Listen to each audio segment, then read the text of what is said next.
आप देख रहे हैं सीएनबीसी आवाज special outlook 2025 commodities. Manoj Kumar Jain, Bhupesh Sharma हमारे साथ बने हुए। ब्रेक में जाने से पहले हमने सोने चांदी पर चर्चा की, लेकिन अब बात करेंगे बेस मेटल्स की और किस तरीके की परफॉर्मेंस एक्सपेक्टेड है और कौन से वो बेस मेटल्स हैं जो आपके रडार पर होने चाहिए। मनोज जी, ओवरऑल कैसी परफॉर्मेंस आप एक्सपेक्ट करते हैं 2025 में, स्पेशली ये ध्यान में रखते हुए कि चाइना का इकोनॉमिक स्टिमुलस मेजर्स की हम बात कर रहे हैं, बाकी दूसरे ग्लोबल इकोनॉमिक डेवलपमेंट भी हैं, डिमांड चाइना से सुधर सकती है, ये एंटिसिपेट किया जा रहा है।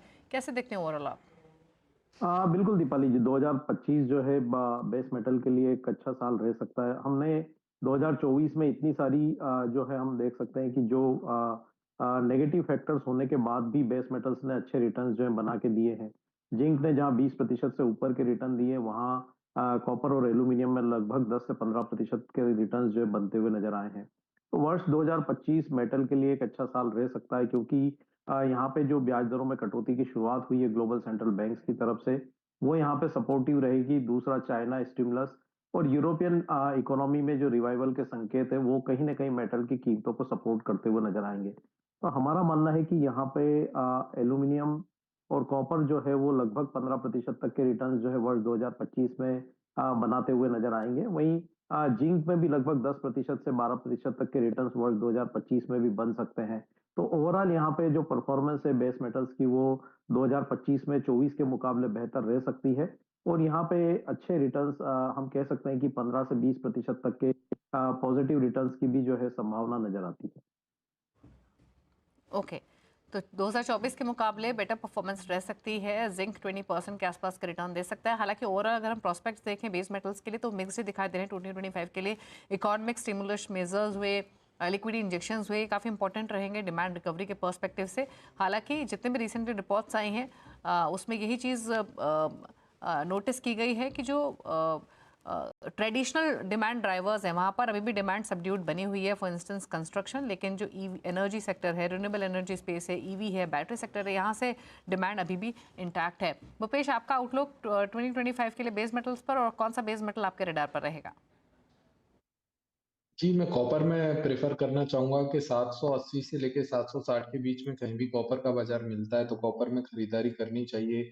मुझे लगता है कि ऊपर में 825 से लेके 845 के भाव मीडियम टर्म में देखने को मिलेंगे और अगर लॉन्ग टर्म की बात करें तो 910 तक के भाव भी कॉपर में देखने को मिलेंगे। वहीं अगर बेस मेटल्स में दूसरी कमोडिटी की बात करूँ, तो जिंक मुझे आउट परफ़ॉर्म करता हुआ नज़र आता है। मुझे लगता है कि जिंक 265 270 के आसपास कहीं भी मिलता है, आने वाले 1 से 2 महीने में तो खरीदारी की सलाह रहेगी। स्टॉप लॉस इसमें ₹250 के नीचे का रखें। ऊपर में 310 और 320 के लक्ष्य साल के अंत तक देखे जा सकते हैं। अच्छा मनोज जी, एल्यूमिनियम पर आपकी राय क्या रहेगी? महीने भर पहले ही चाइना ने जो टैक्स रिबेट कट्स की वजह से हमने एल्यूमिनियम पूरे ही स्पेस में काफ़ी वाइब्रेंसी आते हुए देखी थी। इक्विटीज़ में भी एल्यूमिनियम रिलेटेड कंपनीज काफ़ी अच्छा परफॉर्म कर रही थी। तो ये चाइना सेंसिटिव फैक्टर कितना प्ले करेगा एल्यूमिनियम के लिए, और इस पर्टिकुलर बेस मेटल पर क्या राय है? मुझे लगता है कि एल्यूमिनियम एक यहाँ पे ब्राइट स्पॉट रह सकता है वर्ष 2025 के लिए, क्योंकि निश्चित रूप से जो चाइना ने जो ड्यूटी को लेकर के जो मेजर्स लिए हैं, उसका एक हमने पॉजिटिव इम्पैक्ट आते हुए देखा था। दूसरा, यहाँ पे जो स्टिमुलस की संभावनाएं चाइना की तरफ से बनी हुई है, तो कहीं ना कहीं वो भी यहाँ पे पॉजिटिव रहेगी। दूसरा, यहाँ पे जो ईवी और सोलार में लगातार जो हमने देखा है कि कॉपर और एल्यूमिनियम की डिमांड जो है वो बनी हुई है, तो कहीं ना कहीं वो भी जो है इस मेटल के लिए सपोर्टिव रहेगी। तो एल्यूमिनियम यहाँ पे ओवरऑल बेस मेटल पे एक में एक हम कह सकते हैं कि सबसे बेहतर जो है परफॉर्मेंस वर्ष 2025 में दिखा सकता है। और हमारा मानना है कि यहाँ पे कीमतें 280 तक के स्तर भी जो है भारतीय बाजारों में इस वर्ष के आखिर तक टेस्ट कर सकती है। तो यहाँ पे लगभग 15 से 20% तक के रिटर्न्स की संभावना वर्ष 2025 में नजर आती है। ओके, तो कॉपर एल्यूमिनियम यहाँ से अच्छे रिटर्न बन सकते हैं। जिंक फोकस में रह सकता है। ओवरऑल फर्स्ट हाफ थोड़ा सा इनकरेजिंग ना हो, लेकिन ओवरऑल अगर साल भर की बात करें तो अच्छे रिटर्न्स पूरे ही बेस मेटल पैक से एक्सपेक्टेड हैं। अब बात एनर्जी बास्केट की भी कर लेते हैं। पहले कच्चे तेल पर राय ले लेते हैं। हालांकि ये एक ऐसी पॉकेट है मनोज जी जहाँ पर ग्लोबल फैक्टर्स सोली प्ले करते हैं। डिमांड को लेकर अभी भी चिंताएं बरकरार है। मतलब इस तरीके के फंडामेंटल्स हैं जो पिछले साल भर से ऐसे ही बने हुए हैं, कुछ बदलाव हुआ नहीं है। कैसे देखते हैं आप क्रूड ऑयल को? मेरा मानना है कि यहाँ पे कच्चे तेल में भी जो डिमांड के साइड से अगर बात करें तो वर्ष 2025 में 24 के मुकाबले सुधार ही देखने को मिलेगा। हाँ, थोड़ा रेंज जो है वो ब्रॉडर रह सकता है क्योंकि यहाँ पे ट्रम्प एडमिनिस्ट्रेशन की तरफ से उत्पादन में बढ़ोतरी की बातें लगातार की जा रही है। तो उस और साथ ही यहाँ पे ओपेक प्लस की तरफ से भी वर्ष के आखिर में जो उत्पादन में कटौती थी वो वहाँ पे फिर एक बार ईज़ होती हुई नज़र आएगी। तो सप्लाई साइड बेहतर रहेगी लेकिन बावजूद उसके डिमांड में यहाँ पे ग्रेजुअली जो है सुधार रहेगा। तो एक ब्रॉडर रेंज जो है डब्ल्यूटीआई के लिए रह सकती है 64 से $80 की। और हमारा मानना है कि एवरेज कहीं भी जो है डब्ल्यूटीआई की कीमतें 72 से $74 यहाँ पे वर्ष 2025 में रह सकती है। तो बहुत ज्यादा डाउनसाइड यहाँ पे नजर नहीं आती है। भारतीय बाजारों में हमारा मानना है कि कहीं भी 5500 के आसपास यहाँ पे बॉटम रहना चाहिए।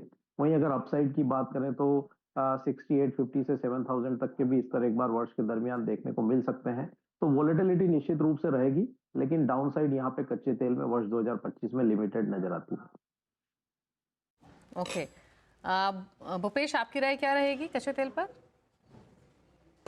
ये अगर इंटरनेशनल पैरामीटर पर देखें लाइट क्रूड के भाव तो मुझे लगता है कि नीचे में $61 और अपसाइड में $85 के बीच ट्रेड करते रहने चाहिए बाजार पूरे साल। और अगर इंडिया के बाजारों की बात करें तो 6,600 से लेके नीचे में 5,600 की रेंज में ट्रेड करते रहने चाहिए। ओके, चलिए एक और कमोडिटी पर राय ले लेते हैं शो को समेटने से पहले, वो है नेचुरल गैस, जहां पर हम फायरवर्क्स होते हुए देख रहे हैं ईस्ट कोस्ट में। यूजुअल से ज़्यादा ठंड की एंटिसिपेशन में क्या दौड़े हैं नेचुरल गैस के फ्यूचर्स? मनोज जी कैसे देख रहे हैं आप फिलहाल ट्रिगर्स नेचुरल गैस के? बिल्कुल, वो एक हम कह सकते हैं कि टेम्परेरी इम्पैक्ट यहाँ पे कीमतों में देखने को मिला था जिस तरह से वेदर फोरकास्ट आया था स्पेशली यूएस और यूरोप को लेकर के, और हमने एक इमीडिएट यहाँ पे प्राइस रिएक्शन होते हुए देखा था। लेकिन कहीं ना कहीं यहाँ पे डिमांड में भी जो है ग्रेजुअली सुधार देखने को मिल रहा है, क्योंकि यूरोप की जो डिमांड है वो बढ़ती हुई नजर आएगी वर्ष 2025 में। तो वो कीमतों को सपोर्ट करती रहेगी। इंटरनेशनल मार्केट में हमारा मानना है कि नेचुरल गैस की कीमतें $3 के जो स्तर है उसको यहाँ कंटिन्यूस होल्ड करती हुई नजर आएगी। और वर्ष 2025 में वहाँ पे 4.5 से $4.80 तक भी हम एक बार कीमतों को जाता हुआ देखेंगे। भारतीय बाजारों में हमारा मानना है कि 250 240 एक स्ट्रॉन्ग सपोर्ट जोन रहेगा कीमतों के लिए। और ऊपर में हमारा मानना है कि 400 से 425 तक के स्तर एक बार भारतीय बाजारों में नेचुरल गैस में वर्ष 2025 में देखने को मिल सकते हैं। तो यहाँ भी निचले स्तरों पर सपोर्ट जो है बने रहेंगे।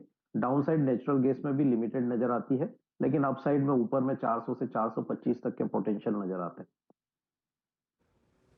ओके, 400 से 425 तक जाने के बाद नेचुरल गैस में इन लेवल से तो यहाँ से भी एक सब्सटेंशियल अपसाइड मनोज जी देख रहे हैं। अच्छा भूपेश, अगर नियर टर्म की बात करें तो पहले तो ये बताइए यहाँ से आपके लक्ष्य क्या है?